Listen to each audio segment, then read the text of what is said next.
Very good afternoon, student. This is the second lecture of the civics chapter under chapter name of constitutional design, और उसका हम देख रहे हैं second lecture.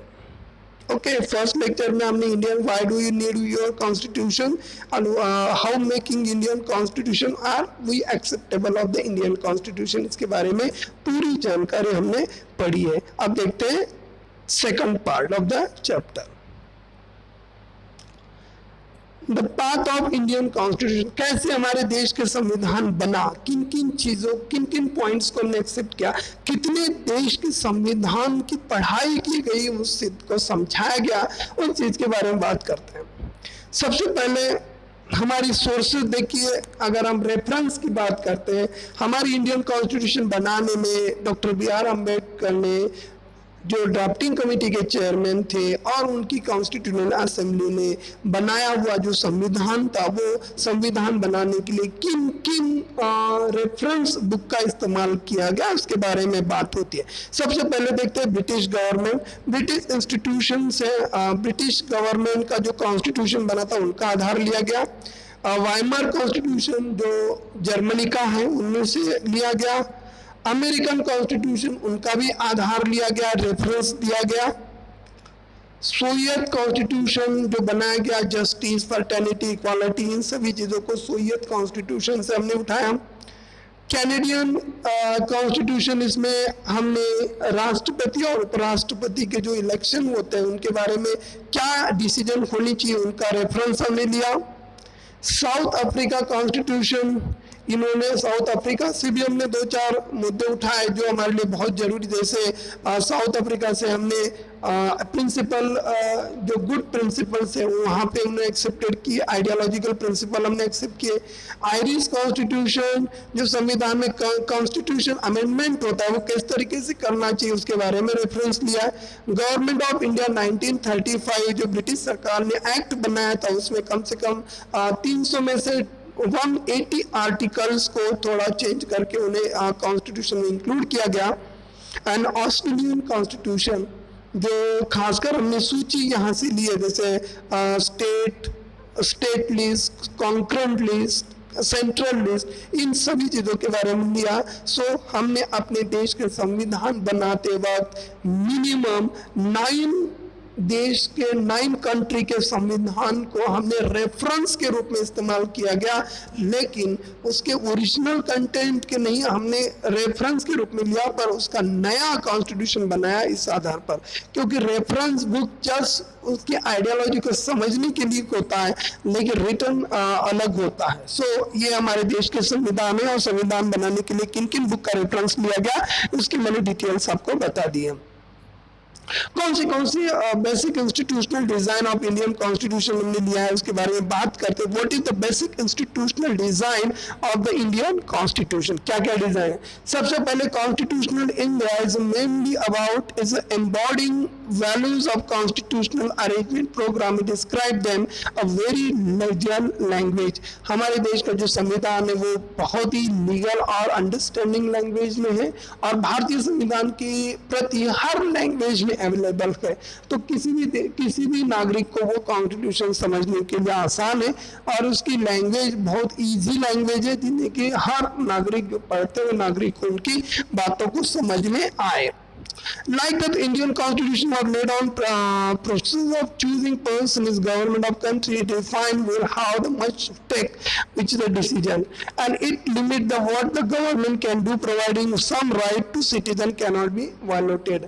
इनमें यह क्या है कि नागरिकों को दिए हुए अधिकार किसी भी तरीके से उसको हटा नहीं दिया जा सकती, या उसके ऊपर रिस्ट्रिक्शन लगाया गया है. जब बहुत ही अधिक मात्रा, बहुत ज्यादा युद्ध की स्थिति है, उसी समय कुछ ये परिस्थितियां हो सकती है, अदरवाइज किसी भी परिस्थिति में नागरिकों के अधिकार इसमें से हटाए नहीं जा सकते.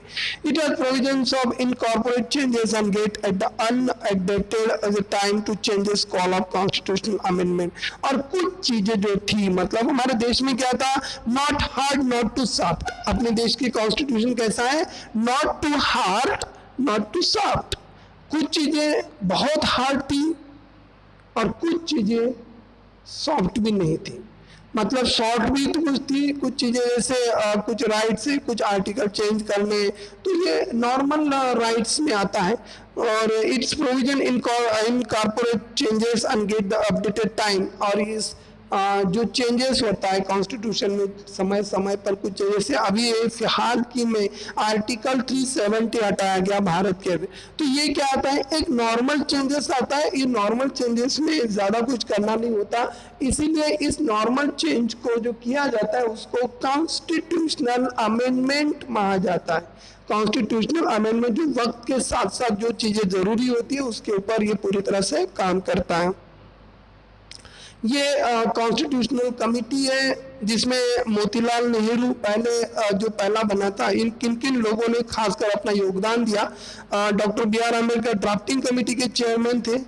मोतीलाल नेहरू जो भारत में 1930 में कॉन्स्टिट्यूशन बना था, नेहरू ड्राफ्ट बना था, उस नेहरू ड्राफ्ट को बनाया था मोतीलाल नेहरू ने। और इसका आधार ही आगे चल के भारतीय संविधान का मूल स्वरूप ले पाया, इसलिए मोतीलाल नेहरू का नाम इसमें पहली बार आता है। राजेंद्र प्रसाद हमारे देश के जो कमिटी थी कॉन्स्टिट्यूशनल असेंबली उसके चेयरपर्सन थे। और Sarojini Naidu is a member of constitutional assembly.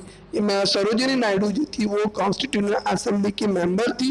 उन्होंने अभी अपने देश के संविधान में अलग अलग तरीके की जो लैंग्वेज पॉलिसी है, वो लैंग्वेज पॉलिसी कैसे होनी चाहिए उसके बारे में अपने बहुत तीखे विचार रखे, और भारतीय संविधान कमेटी ने उसको एक्सेप्ट भी किया। और वहाँ की लैंग्वेज पॉलिसी जो 3 लैंग्वेज पॉलिसी आई है, regional language policy, state language and central language, in language को लाने का काम सरोजिनी नायडू ने किया था और इसको भारतीय संविधान में इंक्लूड किया गया। कॉन्स्टिट्यूशनल असेंबली हमारी कैसी बनी इसके बारे में बात करते हैं। The drafting of constitution was done by elected representative call of the constitutional assembly. Constitutional assembly का मीनिंग क्या होता है? The drafting of the constitution was made by elected representative.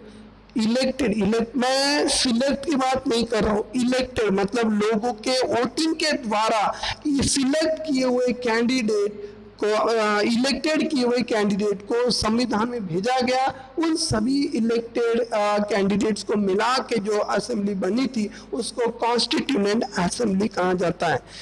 Bharat की फर्स्ट कॉन्स्टिट्यूशन मीटिंग 1946 में हुई थी।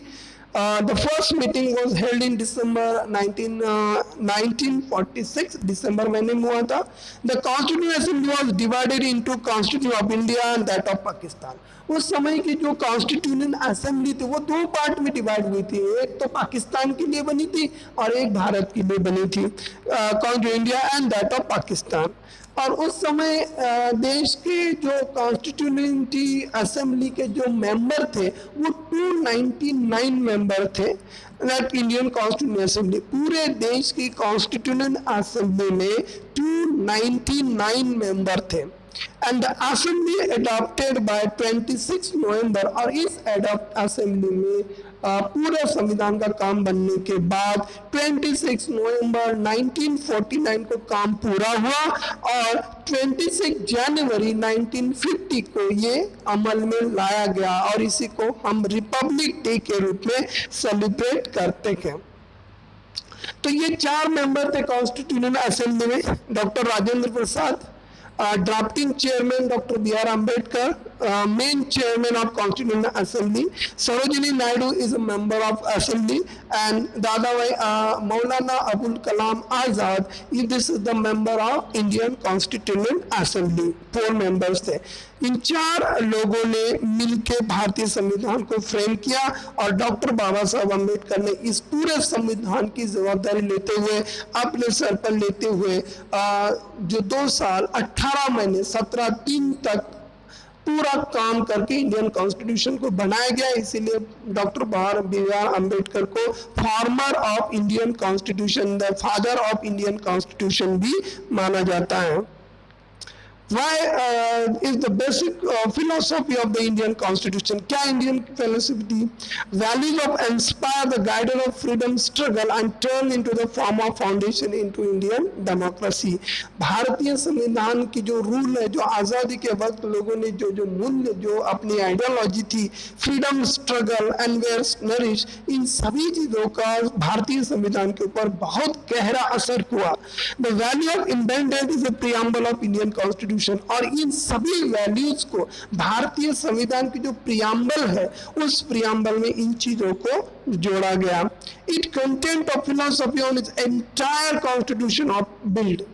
और जो फिलहाल हमारी जो बनी थी, प्रियम्बल बना था, उस प्रियम्बल में भारतीय संविधान के जो मूल मुद्दे हैं, उस मूल मुद्दों को इंक्लूड किया गया. Entire constitution was build. और इसी के कॉन्स्टिट्यूशन इस कंटेंट ऑफ फिलोसॉफी, उनके जितनी भी हमारे देश के संविधान बनी, उस संविधान की जो फिलोसॉफी थी वो एक प्रियम्बल के रूप में प्रेजेंट की गई और उसमें बाद में पूरा संविधान प्रेजेंट किया गया. It said that constitution was framed by people of India. और हमारे देश मालूम है, जो हमारे देश का जो प्रियम्बल है, हम पहला ही वर्ड है वी पीपल ऑफ इंडिया.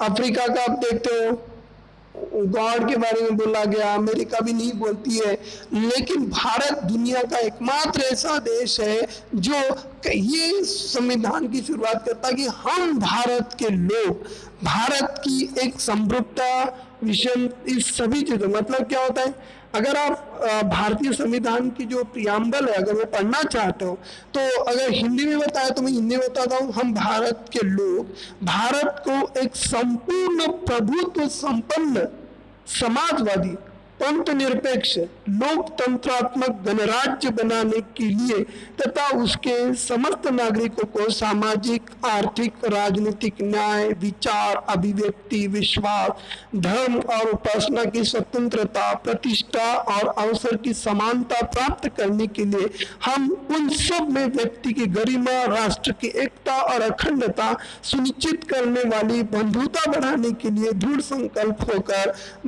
अपनी इन संविधान सभा में आज तारीख 26 नवंबर 1949 को एक द्वारा इस संविधान को अंगीकृत, अधिनियमित और आत्मनिर्मित करते, ये हमारे देश की प्रियम्बल है जो मैंने आपको पढ़ के बताई है. सो it said that constitution being a form of people who had decided to sovereign, socialist, secular, democratic republic, in citizen justice, liberty, equality, fraternity, इन तमाम मुद्दों को इंडियन कॉन्स्टिट्यूशन में जोड़ा गया. This is all is written preamble of the Indian constitution is made of the soul. इसीलिए preamble को भारतीय संविधान का सोल माना जाता है, आत्मा माना जाता है कि उनके ऊपर सभी चीजें इंक्लूड हुई थी. दिस इज द कॉन्स्टिट्यूशनल का हमारे जो देश की संविधान बना है उसका फ्रंट पेज है, जो आपको इस तरीके से दिया गया है. जो इस तरीके से हमारे देश का पहला फ्रंट, ये देश का फ्रंट पेज है. और भारत डॉक्टर B.R. अम्बेडकर का पिक्चर इसलिए दिया गया क्योंकि वो देश के कॉन्स्टिट्यूशनल रिफॉर्मर थे. Okay, so this one. Why should we accept the made of assembly made 50 years ago? मैंने आपको पहले ही बता चुका हूँ, फिर क्वेश्चन रिपीट हुआ. No large group of political party has your question legitimate of itself. क्योंकि कोई भी पॉलिटिकल पार्टी भारतीय संविधान की किसी भी कमेटी के ऊपर क्वेश्चन आयर नहीं कर सकती, प्रश्न नहीं पूछ सकती, क्योंकि वो समाज के सभी वर्गों का प्रतिनिधित्व करती थी. Constitutional assembly represent of India people, और पूरी कॉन्स्टिट्यूशनल असेंबली पूरे देश को रिप्रेजेंट करती थी. It member by elected member of the existing provisional divisions, और वहाँ की जो पॉलिटिकल प्रोविजंस दिया गया उस प्रोविजन के अनुसार ही उनका सिलेक्शन हुआ था. और देन मतलब इलेक्शन हुआ था, इलेक्शन होके इलेक्ट होके आए थे. Through the democratic Indian national Congress is include varieties of opinion and political group. केवल नेशनल कांग्रेस पार्टी उसमें इंक्लूड नहीं थी, देश के सभी पार्टियों को उसमें इंक्लूड किया गया था, सभी समाज के मेंबर को उनमें पार्टिसिपेशन दिया गया था. The constitutional represented member of different languages group, caste, languages, religion. और वहाँ की जो कॉन्स्टिट्यूंट असेंबली थी वो हर क्लास से बिलोंग करती थी, रिलीजन से बिलोंग करती थी, लैंग्वेज को बिलोंग करती थी, ऑक्यूपेशन को बिलोंग करती थी.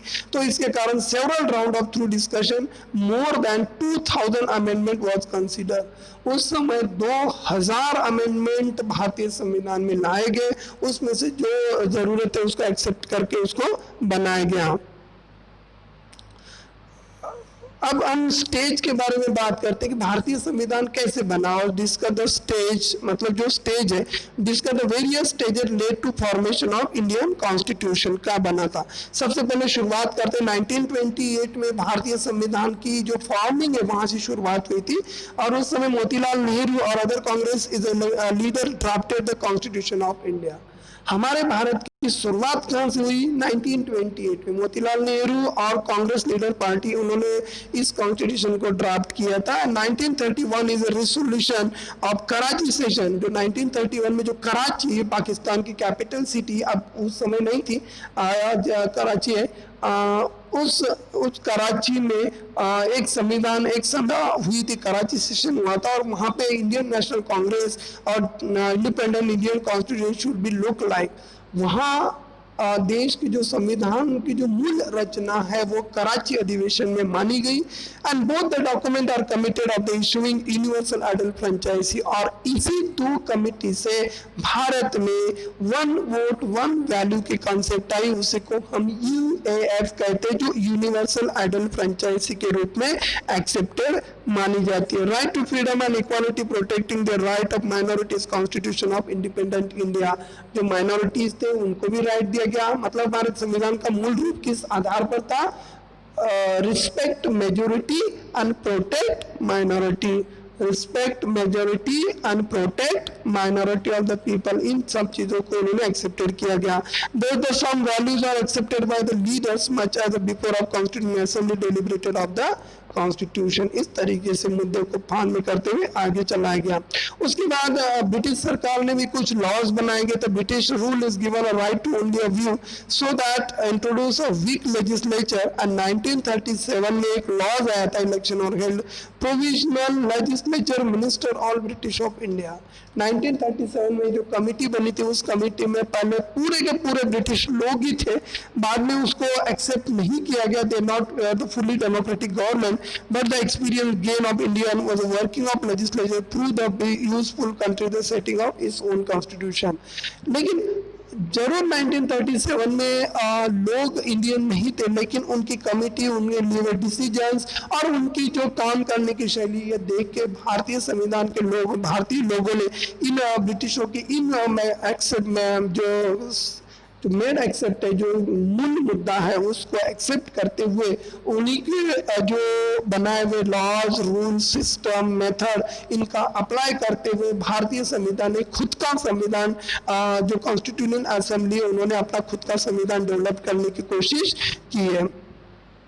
Our leader of gain confidence. और उसके बाद पूरे लीडर्स के पास कॉन्फिडेंस आया, धीरे धीरे उनको लग रहा है कि आप खुद का संविधान बना सकते हैं. Many leader of inspire ideal of French revolution. कुछ इनके जो लीडर थे, जैसे सरोजिनी नायडू थी, पंडित जवाहरलाल नेहरू थे, राजेंद्र प्रसाद थे, ये डॉक्टर बी.आर. अम्बेडकर थे, इन तमाम जो मौलाना अब्दुल कलाम आजाद थे, जो ये लोग पूरी तरह से फ्रेंच रिवॉल्यूशन से प्रस्त थे, क्योंकि उन्होंने सोशल इक्वालिटी, फ्रेटर्निटी, जस्टिस, इन तीन मूल्यों को लाया गया था. और इन तीन मूल्यों को सामने, इन तीन वैल्यूज को सामने रखते हुए इंडियन कॉन्स्टिट्यूशन को फ्रेम किया गया. उसके बाद पार्लियामेंट्री जो हमारी डेमोक्रेसी है, वो डेमोक्रेसी हमने ब्रिटिश गवर्नमेंट से लिए उठाई. और सोशलिस्ट जो कॉन्सेप्ट है वो हमने रशिया से लिए. सोशलिस्ट कॉन्सेप्ट रशिया, और डेमोक्रेटिक कॉन्सेप्ट जो है हमारी डेमोक्रेसी है, किस तरीके से डेमोक्रेसी, रूल क्या होनी चाहिए, वोटिंग कैसे होना चाहिए, अधिकार क्या होना चाहिए, लोगों के अधिकार कैसे होनी चाहिए, इसके लिए जो बेस बनाया गया वो बेस था ब्रिटेन का. और हमारे पास सोशलिस्ट कॉन्सेप्ट जो थी वो हमने रशिया से ली है. इलेक्शन वाज जो election of constitutional assembly held अपना, उसके बाद 1946 में इलेक्शन कमीशन के द्वारा कॉन्स्टिट्यूशनल असेंबली के सदस्यों को चुना गया and the first meeting held of December 1946 और देश की पहली मीटिंग 1946 में हुई। तो इस प्रकार हमारे देश में संविधान फ्रेम हुआ। Soon the country of divided into उस समय अब तो कॉन्स्टिट्यूशन बना था, जब वो कॉन्स्टिट्यूशन असेंबली बनी थी उस समय भारत और पाकिस्तान दोनों कंट्री एक साथ थे। लेकिन 1946 में जो संविधान की जो पहला मीटिंग हुई दिसंबर 1946 में, उस समय पाकिस्तान पूरे उस असेंबली से अलग हुआ और उन्होंने अपना खुद की कॉन्स्टिट्यूशन बनाने की बात कही। इससे देश की जो डिवाइडेशन होने की प्रोसेस यहीं से चालू हुई और फिर constitution assembly divided into constitution assembly that Pakistan, और इस तरीके से दो अपने देश का एक मूल कॉन्स्टिट्यूशन था 1946 तक, वो अब दो पार्ट में बदल गया। पहले एक ही पार्ट था लेकिन बाद में पाकिस्तान की डिमांड होने के बाद जो वहाँ के जीना थे बैरिस्टर जीना, उन्होंने अपनी पाकिस्तान की कॉन्सेप्ट अलग करके उस जो इंडियन कॉन्स्टिट्यूशन असेंबली थी उन्हें पार्टिसिपेट होने से मना कर दिया और दोनों दो पार्टी उसमें से बनी गई। The Constitution wrote the written Constitution had the 299 member और उसके बाद फिर नई संविधान कमेटी बनी, उसमें 299 मेंबर बने। It including the variety of political group, opening assembly member जो अलग अलग ग्रुप से बिलोंग करते थे, अलग अलग लैंग्वेज ग्रुप से बिलोंग करते थे, अलग अलग रिलीजन, इन तमाम चीज़ों से बिलोंग करते थे।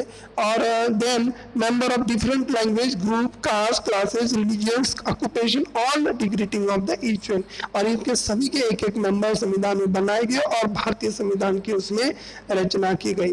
फिर जब ये सब सदस्य एक साथ आए तो उन्होंने काम किया और पूरा संविधान जो बना था, असेंबली अडॉप्टेड कॉन्स्टिट्यूशन ऑन, और देश में जो बनाया गया संविधान में 26 नवंबर 1946 को अडॉप्ट किया गया और 26 जनवरी 1950 को उनको पूरी तरह से एक्सेप्ट किया गया और इसी से हम रिपब्लिक डे के रूप में सेलिब्रेट करते हैं। The constitution assembly work in a systematic, open and constitutional manner to make their Indian constitution. जो संविधान की जो कमेटी थी वो सिस्टमैटिक थी, मैनरफुली थी और उनका हर दिन का वर्क वहाँ पे काउंट किया गया था। First come basic principle were decided and agreed upon, और बेसिक प्रिंसिपल के आधार पर उन सभी की उसमें रजामंदी हुई। देन जब लोगों एक साथ सारे कॉन्स्टिट्यूशन असेंबली एक साथ आए और उन्होंने एक सम्मति से ड्राफ्टिंग कॉन्स्टिट्यूशन का ड्राफ्ट करने का काम, तैयार करने का काम डॉक्टर बी आर अम्बेडकर के ऊपर सौंपा गया।